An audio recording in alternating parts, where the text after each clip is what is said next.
محترم ناظرین، السلام علیکم ورحمۃ اللہ وبرکاتہ۔ یہ خبر بڑی دردناک اور افسوسناک ہے جو آج ہم آپ کو دینے جا رہے ہیں۔ آپ نے یہ تو سنا ہی ہوگا کہ نہ خدا ہی ملا نہ وصال صنم، نہ خدا ہی ملا نہ وصال صنم، نہ ادھر کے رہے نہ ادھر کے ہم۔ کچھ اسی طرح کا معاملہ پیش آیا ہے امین آباد لکھنؤ کی رہنے والی رقیہ بانو کے ساتھ، جس نے اسلام جیسے عظیم الشان مذہب کو چھوڑ کر ایک ہندو شخص سے اس سے محبت کرتے ہوئے اس سے شادی کی تھی، لیکن اب اس کی زندگی بالکل اجیرن اور برباد ہوتی نظر آ رہی ہے۔ پوری خبر سنانے سے پہلے گزارش ہے کہ اس خبر کو جہاں تک ممکن ہو سکے زیادہ سے زیادہ شیئر کریں تاکہ آئندہ مسلم لڑکیوں کے اس طرح سے قدم ڈگمگانے اور اسلام جیسے مذہب کو چھوڑنے سے وہ بچ جائیں۔ پوری خبر کچھ اس طرح سے ہے کہ لکھنؤ کے امین آباد کی رہنے والی رقیہ بانو نے 3 سال پہلے یشو وردھن شریواستو سے تبدیلی مذہب کے بعد شادی رچائی، مگر رقیہ سے مسکان بن چکی اس خاتون کو اب اس کے شوہر نے در در کی ٹھوکریں کھانے کے لیے چھوڑ دیا ہے۔ رقیہ کی حالت اب نہ گھر کی رہی اور نہ گھاٹ کی۔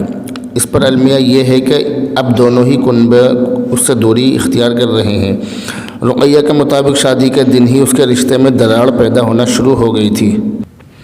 بقول اس کے دراڑ کی وجہ سسرال والوں کا رویہ تھا۔ مسکان کے مطابق اس کے سسرال والوں نے اس کے ساتھ جو سلوک کیا اسے انسانی نہیں کہا جا سکتا۔ رقیہ کی ساس اسے کچن کے برتن اور گھر کا سامان بھی نہیں چھونے دیتی تھی اور کہتی کہ تم مسلمان ہو اور تمہارے چھونے سے گھر کی چیزیں اشدھ یعنی ناپاک ہو جائیں گی۔ دراصل مسکان کے ہندو بن جانے پر اس کی سسرال والوں کو یقین نہیں ہے۔ وہ کہتے ہیں کہ یہ مسلمان ہی ہے اور ابھی اپنا مذہب ترک نہیں کر سکی۔ ہم شریواستو ہیں، ہمیں اپنے بیٹے کی شادی اپنے مذہب اور برادری میں ہی کرنی چاہیے۔ رقیہ کے بقول مسکان بننے سے پہلے رقیہ لکھنؤ کے ہی ایک سول سروسز انسٹیٹیوٹ میں PCSJ کی کوچنگ دیتی تھی۔ یشو وردھن وہیں کوچنگ سینٹر کے مالک کی معرفت داخلہ لینے آیا تھا اور یہیں پر دونوں کی ملاقات ہوئی۔ شادی کرنے کی بات چلی تو شرط تبدیلی مذہب تک پہنچ گئی۔ رقیہ کا کہنا ہے کہ یشو وردھن نے شادی کے لیے اس پر دباؤ بنایا اور ایک دن نوبت یہاں تک پہنچ گئی کہ اس نے چاقو سے ہاتھ کی رگ کاٹ لی اور واٹس ایپ پر میرے پاس تصویر بھیجی اور شادی نہ کرنے پر خودکشی کی دھمکی دی۔ کیا تبدیلی مذہب کرنے کے لیے اس پر کوئی دباؤ بنایا گیا؟ اس سوال کے جواب میں رقیہ نے کہا کہ میں نے یشو وردھن کے کہنے پر ہی اپنا مذہب تبدیل کیا تھا۔ یشو وردھن کا کہنا تھا کہ اگر تم مذہب تبدیل کر لو گی تو میرے خاندان کے ساتھ گھلنے ملنے میں آسانی رہے گی، لیکن شادی کے بعد میری زندگی اجیرن بن گئی۔ ساس کہتی ہے کہ میں کسی ایسی لڑکی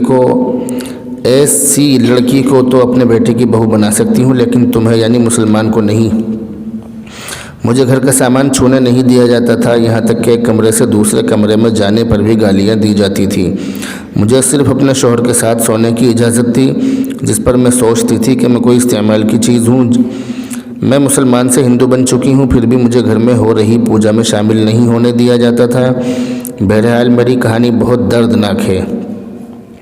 اب میں نے کسی طرح اپنی ماں کو راضی کر کے اپنے گھر کے برآمدے میں اپنا بستر لگایا ہے اور گھر والوں سے کہا ہے کہ میں آپ پر بوجھ نہیں بنوں گی، مجھے تھوڑا وقت چاہیے، مضبوط ہو جاؤں گی، پھر اپنے لیے انصاف کی لڑائی لڑوں گی۔ بہرحال مسلم بہنوں سے اپیل ہے کہ اس طرح کی سازشوں سے دور رہیں۔